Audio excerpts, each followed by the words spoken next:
Hello and welcome to You Talking to Me, the Euranet Plus debate. After the Brexit, a lot has been said about the need of rethinking Europe and the need of going further in the integration, at least within the Eurozone countries. In this sense, the European Parliament is working on a series of strategic reports. And today we would like to discuss about one of these key reports, the report on the budgetary capacity for the Eurozone, or what is the same, the Eurozone budget. And to discuss about this topic, we are here today with the two politicians in charge of this report. I would like to introduce Ms. Pervenche Berès, is a French Socialist, member of the European Parliament. Welcome. And we are here today with Reimer, German member of the European People's Party. Sorry, I believe I didn't pronounce well the name, but it was okay. I'm doing my best. So welcome both for being, thanks for being here. So my first question would be, why do we need a Eurozone budget? What are we talking about when we say a Eurozone budget, and what's the difference with other mechanisms already existing, like, for example, the European Stability Mechanism? You know, when we created the euro, we were waiting for the Brits, because the Brits were going to join the euro. So we didn't settle the whole mechanism as it stood to adapt it to the creation of the euro. But when you created the euro, member states gave up one of the tools they had to conduct their economic policy. Namely, when an economy was in a mess, you could devaluate or re-evaluate your currency. And this was given up when the euro was created. And in exchange, you could have imagined that you create at the EU level a new tool, because member states didn't have anymore this exchange of currency tool. And it has not been created. So now it's time to do it. Mm-hmm. How is this new tool going to fix problems like the crisis we have currently? Of course, we have to see also our report in the context of many big challenges we are facing in this turbulent global world. It's not only Brexit, it's that we need to go ahead with how to secure the internal and external security, to fight against youth unemployment, migration policy, external border controls, and of course to stabilize the Eurozone, because the hardcore, the center of the whole exercise is the success of the internal market for growth and jobs and the euro. And the rest, member states not joining the euro, are the exemption. So we cannot criticize the policy of the European Central Bank and not presenting alternatives how to develop a real common economic and fiscal policy. And that's what we are doing with our report, to give a contribution and a strong message towards the European Council in March. Mm-hmm. I would like to include in this debate one of the questions of one of our Euranet members. Is a question coming from Germany, from Radio AMS. Let's listen please to the question coming from our colleague Holger Winkelmann. Hello. To finance an Eurozone budget, German Finance Minister Wolfgang Schäuble has the proposal of an own tax. So one option could be that the 19 Eurozone member countries would transmit parts of their national revenues from income and value-added tax to such a Eurozone budget. So my question is, if that will become reality, many EU citizens will be very angry, because I think they don't want to pay taxes for the EU when they don't recognize what the advantage will be. How can you solve this problem? Is it realistic to think that countries and citizens are ready to give more money to the institutions in a moment of big EU disaffection? Of course, I believe sometimes public opinion or public debate has a very wrong impression about the European budget. Actually, our budget has around about 1% of the GNI. It's not more.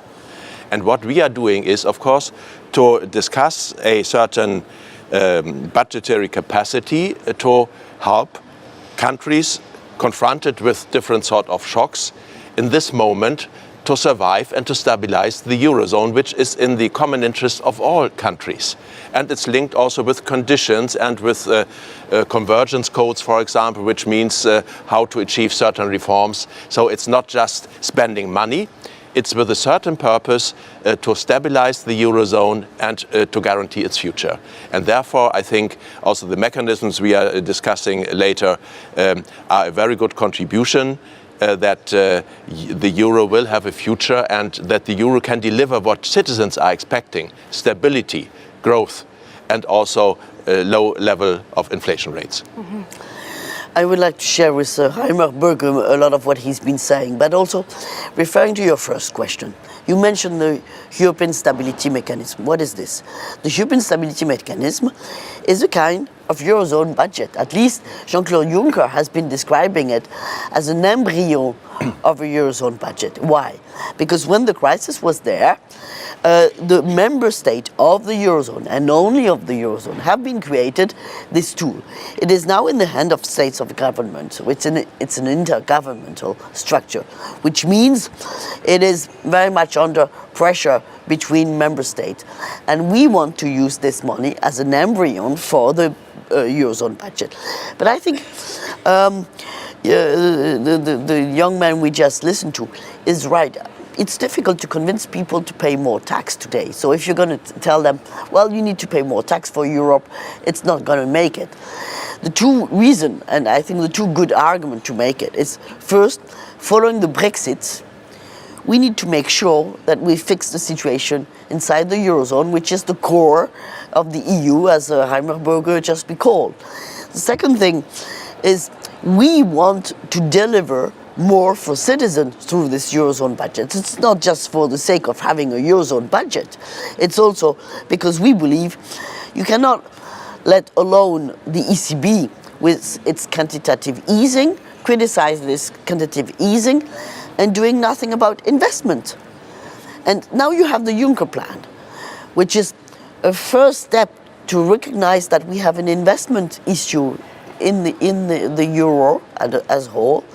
But we believe inside the Eurozone it's even more critic, and we need more investment for more jobs, more sustainable strategy inside the Eurozone as a driver, as an engine for the EU.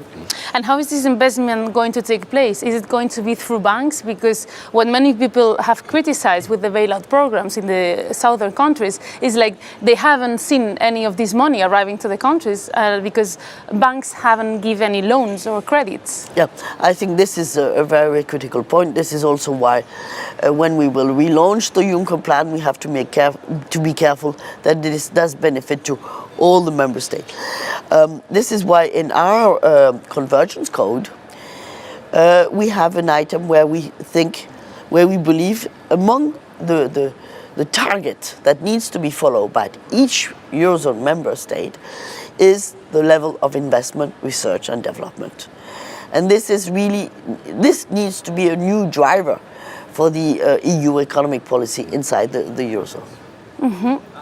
How is this Eurozone budget going to be managed? In the sense, what kind of democratic control are we going to have to control this budget? Of course, we have to talk about the role of European Parliament in this exercise and the role of national parliament. And we think it's very important that we are coming to a more closer and more intensive exchange of views and policy-making process, so that also the national level is more involved. There will be resources in the first step, contributions from member states, so national parliaments will be involved, but of course the democratic scrutiny and control of the Commission and of the programs of the Convergence Code in the co-decision procedure is in the hands of European Parliament. We are discussing to establish a sort of, you may call it finance minister, with a comprehensive mandate to control and to bring forward the Eurozone in cooperation, of course, with the national finance minister of the Eurozone. But it's very, very important that we try to develop also a certain automatism, that we agree on mechanisms, on conditions, and then, of course, a certain automatism that this fund is delivering, that we do not have every time when a decision is needed to have 10 different meetings of finance minister or head of states, and this will poison the situation. So therefore, some countries have to agree there will be more risk sharing, and some countries have to agree there will be more sovereignty sharing as they at home actually like. But this is the only way how we can achieve this democratic control and scrutiny. But what would be the role of the European Parliament? Because the European Parliament, they are all member states represented, not only the Eurozone. Yeah, I think the question is crystal clear. There's always the idea no taxation without representation. So the day where you have our own resources for the Eurozone, we will have to reorganize the European Parliament and to make sure that you have a special involvement of a Eurozone member in the European Parliament. This, I think everybody recognizes this. So the question is two-step. For the time being, because some part of the Eurozone budget would come from national resources, you need involvement of a national parliament. But what needs to be decided at the national level can be controlled at the European level. What needs to be decided at the European Parliament level needs to be controlled by the European Parliament. And the day this is about a real budget, including when the European Stability Mechanism become an embryo of the Eurozone budget, you will need to have a special organization inside the European Parliament. I mean, otherwise it will not fly. Yeah. And don't forget that after Brexit, it's only Denmark as a country which is not obliged to join the euro. Exactly. So all the other countries are on the way to join the euro whenever it will take place. Yes. So it's not just to exclude others, but to make very clear the hardcore is the internal market and the euro. And therefore everybody is invited now to come with a clear roadmap and message. When shall it be? Mm-hmm. But going back to the democratic control, is a risk that this Eurozone budget will perpetuate the logic of who pays more rules? Like many people have been very critical with the management of the crisis in the sense that big decisions have been taken behind closed door in the council. I think there is a quite clear message that the majority of the groups is in favor of clear conditions from the Growth and Stability Pact, but to concentrate on certain key elements and not to rule individual budget lines in countries which have to fulfill a program, because this does not function. On the other hand, it's very clear that European Parliament will be involved in this process where we are urging the Commission to have to make proposals for the Convergence Code, and we are the budget authority. So parliamentary control will be guaranteed, and what we try to suggest now is to adjust the idea to integrate this idea of a budgetary capacity in the EU budget, to come away from a cooperation between governments. So to come back to the community method, which is important, because otherwise we will continue with the struggle we have today. Mm-hmm. Here comes a bit of a sensitive question. You're both coming from strategic countries, France and Germany, and from strategic... But this is why it's useful that we are working together on such a topic. Huh? And from very different parties, Socialist and European People's Party. What is the main point of this agreement for the moment? What is the main red line? Yep. First, you have to underline how much we have in common. Huh? We believe you need a Eurozone budget. That is a condition for the sustainability of the Eurozone. We believe following the Brexit, this is an urgent topic, and you cannot wait to solve the Brexit question before you tackle this one. And now, when it comes to the diverging line, and we also agree that you need a convergence code instead of having a very burdensome control by the Commission on what member states are doing. It's better to have a convergence code to go back to the virtue of the Maastricht criteria, where the member states were eager and had a strong ownership to go where they needed to go. But it was not Brussels telling them each day, you have to do this. We want the convergence code on taxation, wages and investment. This is for us the three key elements. Now we have 2 points where we have still discussion among us. The first one is when there's an asymmetric shock. This means when a country inside the Eurozone is hit by a special crisis, only hitting this country. What is the automatic mechanism that allows us to support the economy of this country? Maybe Reimer Böge will explain his proposal. My proposal is to have an unemployment benefit scheme to tackle the not the structural unemployment, but the one that is just linked to the crisis, that would allow a redistribution among member states, and that would make sure that each member state are concerned about the unemployment in each of the other member states of the Eurozone. I think it would be a very good added value. The second thing is when it comes to the executive of this, who deals with this Eurozone budget. I believe it would be better to have some kind of vice president of the Commission that would be a finance minister and that would also chair the Eurogroup.